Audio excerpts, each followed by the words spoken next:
Hello, friends, nature lovers, people lovers. I'm here today to offer hope and to share with you insight that I have about some of the themes that we're going through right now as a culture, as a humanity, that I think are going to hopefully offer you some comfort and hope and inspiration. I'm Rachel Stravelli, and I'm so glad that you're here. If as you watch this, there's things that really ring true to you, awesome. If I say things that impact you in a way where you think, oh, she's wrong, or that's stupid, or I can't believe she said that, then just let it pass. Or let yourself take a moment to see, is there something here? Is there a reason that what I said activates you, engages you, enrages you? Because if so, there's information there for you. And I'll come back to that. So I'm an expert gardener. I'm connected to Mother Earth, and I coach people on their inner wisdom and connecting to this wonderful planet that we're on. I have been having dreams for the past number of weeks with the theme of using our voices, silence, listening or not listening. And initially, those dreams felt like they were just for me. But as more dreams kept coming with that theme, and as I kept on working with what I felt were the messages for me in the dream, and now what's happening in our culture with so much more awareness and acknowledgement of structural racism, I feel that these are actually themes that we're going through as a culture, as a humanity. So many of us are learning about listening. Many of us are learning the power and the danger of silence, how it's a tool. And many people are hurting right now. There are many people, some of the women that I've talked to, Black women who I know, they're hurting because they feel like I was here all along and you didn't see me. You didn't show me that I mattered to you and that you cared about me. And so some of them, even though there is an appreciation and a gratitude and a gladness that those voices are being heard, there's also this feeling of hurt having not been heard for so long. And I want to acknowledge that.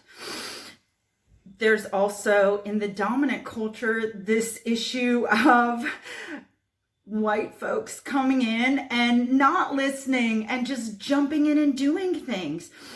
And so this is one little way in which we are already breaking down the power structure that was.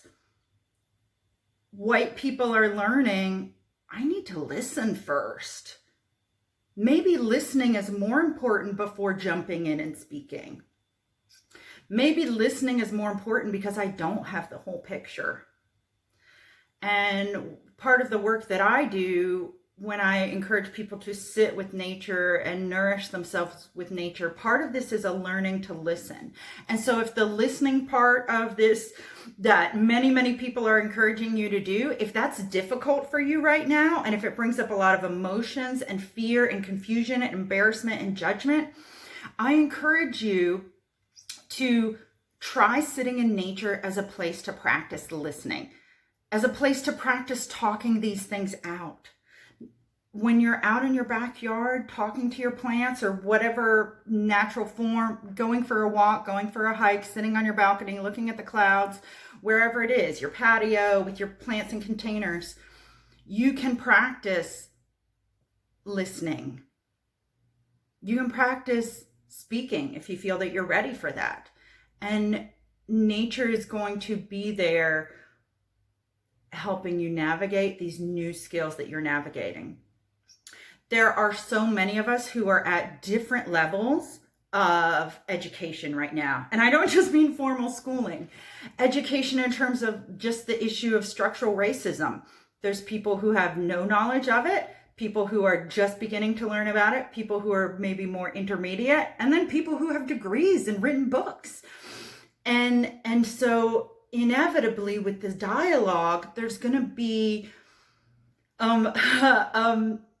a range of information, a range of experiences, a range of understanding the information.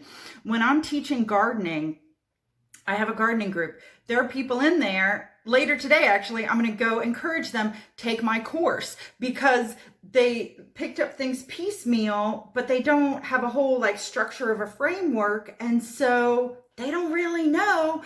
And it sometimes feels like a lot of floundering around.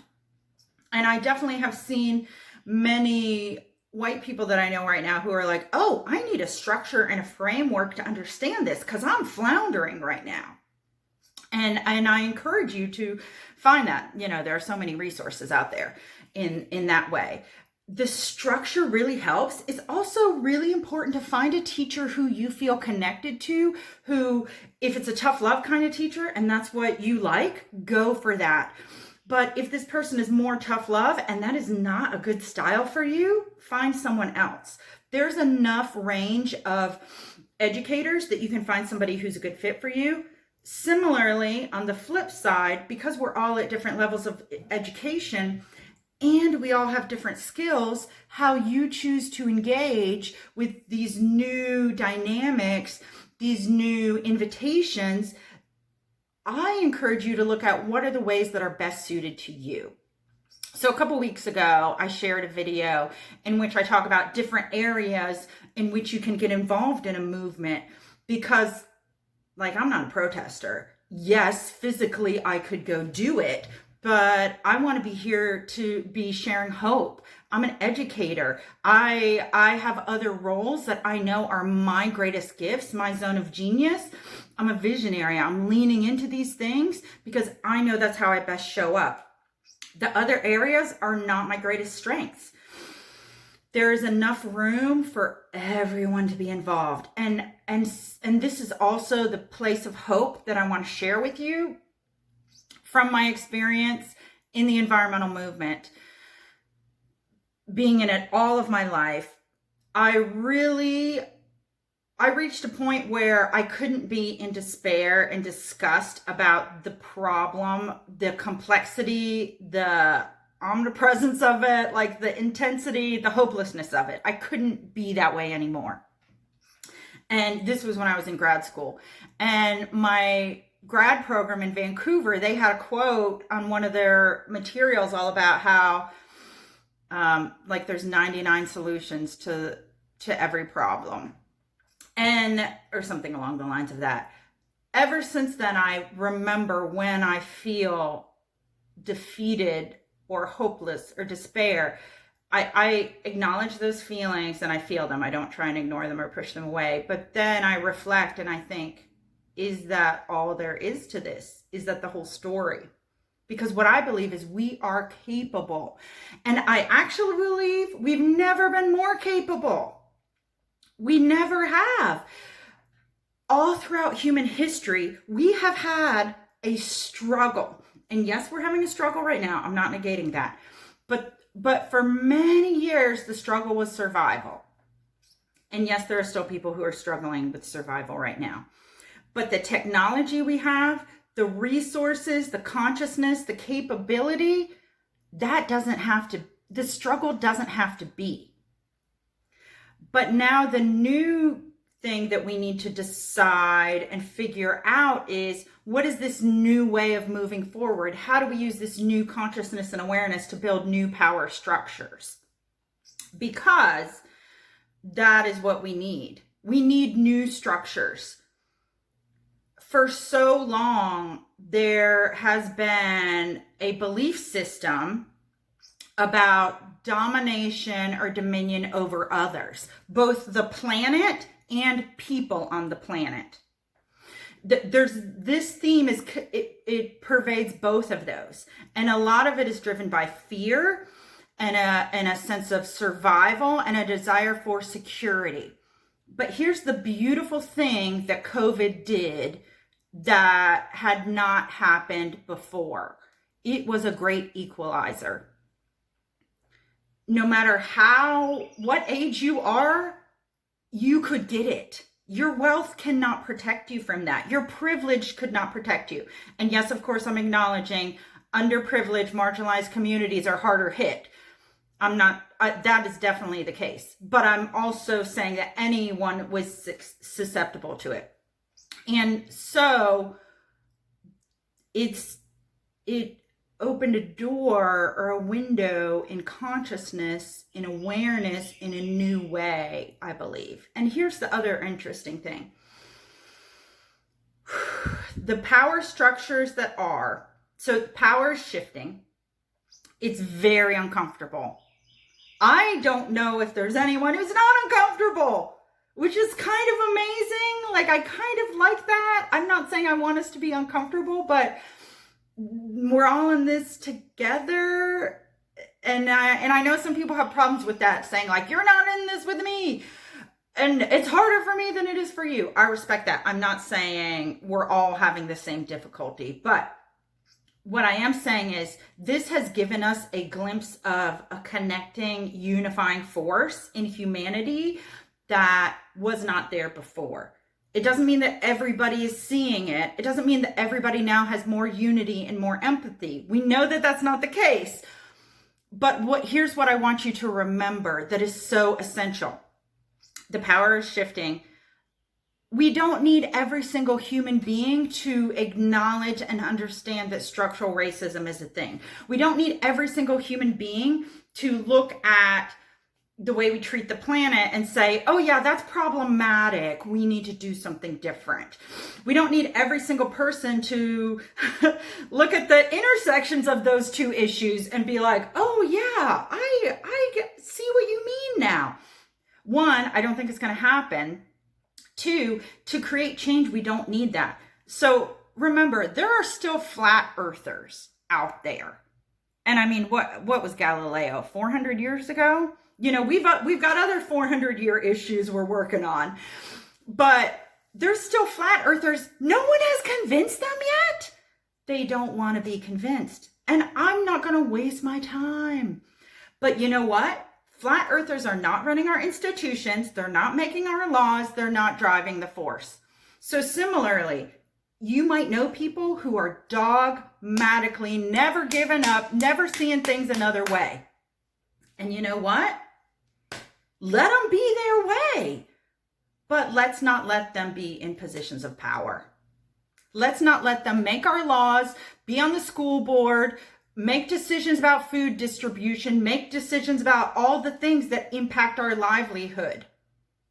Those people don't have that right. If they want to have old paradigms running the show and they want to live in that little dream world, nightmare world, let them. But there are so many other people who want change, who want a newer, better way. Because I think you can agree, the other big theme that has come up in addition to silence and listening and empathy, which I'll get back to in a minute, the power of words. I've always known the power of words. One of the things I do when I work with clients, we look at self-talk, the things that people are saying, the words you're using out of your mouth. And many religious traditions acknowledge the amazing power of words. And the reason I bring that up here is the power of words that we each have right now. Some of the words that I've heard since COVID hit are, oh, I can't wait till we return to normal. When do we return to normal?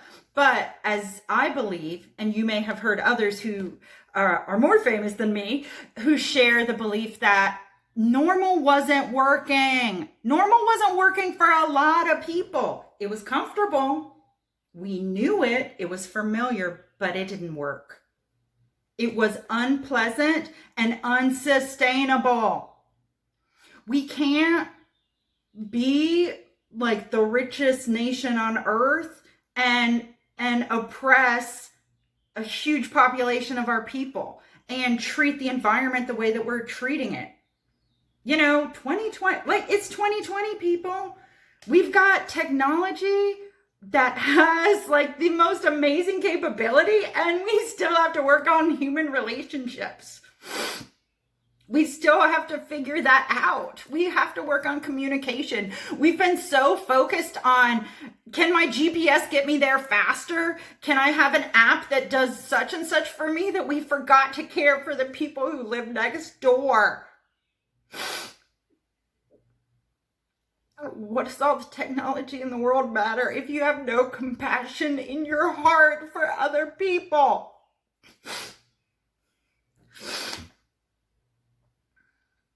You know, happiness researchers have proven what any one of us could tell you without doing a study. That when they look at the happiest people, and when they ask people at the end of their lives what meant the most to them, you can probably guess what I'm going to say. And it wasn't that they had the iPhone 10, or that they had the most prestigious job, or wrote the best-selling book, or they had, you know, this powerful position. No, it was that their relationships were meaningful, that their life was filled with people who they care about. And this time in our lives, it's uncomfortable. As I said, it's painful. New things are uncomfortable. Khalil Gibran said a line that has guided my life since my 20s. Your pain is the breaking of the shell that holds your understanding. It's okay to experience pain. And let me qualify. I'm not saying if you're in pain and you have been oppressed that I want that. But what I am saying is this process that we're all going through, and especially to my white listeners, I want you to know it's okay to be uncomfortable and be in pain as we're navigating this. It doesn't mean it's bad. It doesn't mean shy away. Your pain and your discomfort is going to give you more understanding. It's going to give you more empathy. And the next level of human consciousness needs empathy. Empathy is one of our superpowers. It's one of our skills. It's one of the sensitivities. We haven't been learning it enough. We haven't been making sure that humanity, all the generations, we were focused on that. We've been focusing on all these left brain, logical things, which got us great technology. And then what? You know, I had an argument with my husband this morning. You think we would have figured out how to not argue after like however many years we've been married? Say 15, 16, I don't remember. Maybe it's 11. I'm forgetting now. I think we've been married for 11 soon. Our human connections and our connections to the planet, those are the things that make life meaningful, that are what we need, that are what we want. It doesn't always mean that it's easy, but the more that we experience it, the better we feel, the more we have peace. Our conscience feels good because we know that we're doing what we are supposed to, and not in a judgy supposed to way, but like what feels right and true to us. Time in nature helps expand your empathy and your emotional intelligence. And if you have questions about that, I have a link below. You can connect with me and get on my email list and hear about when I do courses. I have a course coming up soon, helping you connect to nature. I really want to encourage you to make time to love yourself. Feel the feelings that you're going through. Feel the feelings that this is all bringing up. If the feelings seem really overwhelming and really scary, give yourself a structured time to feel them. And if you can, give yourself time in nature to go feel them, either journal them or just sit with them, because nature will help heal that. It'll help you to, as I said, develop more empathy and listening. And it's a wonderful place of comfort that you can go and be yourself and kind of get grounded again, because this is a wild, interesting, crazy, tumultuous time. And you can do this. We are capable. We're going to achieve amazing things because we are an amazing humanity. This is an amazing planet. We have amazing technology, but we all need to make sure that we're taking care of ourselves, because it's hard to go out and do other things if you're neglecting the person at home. So I'm here for you. And if you got something great out of this, I would love if you would share with someone. Give this a thumbs up. Share this with someone you love, because I am dedicated to inspiring you to hope, to encouraging you, to letting us remember that we're capable, that we can do this, that no problem is unsurmountable. As I like to say, seed sowers never despair. We plant seeds and we pull weeds, and that's what we're doing. All right. I love you so much. Have a great day.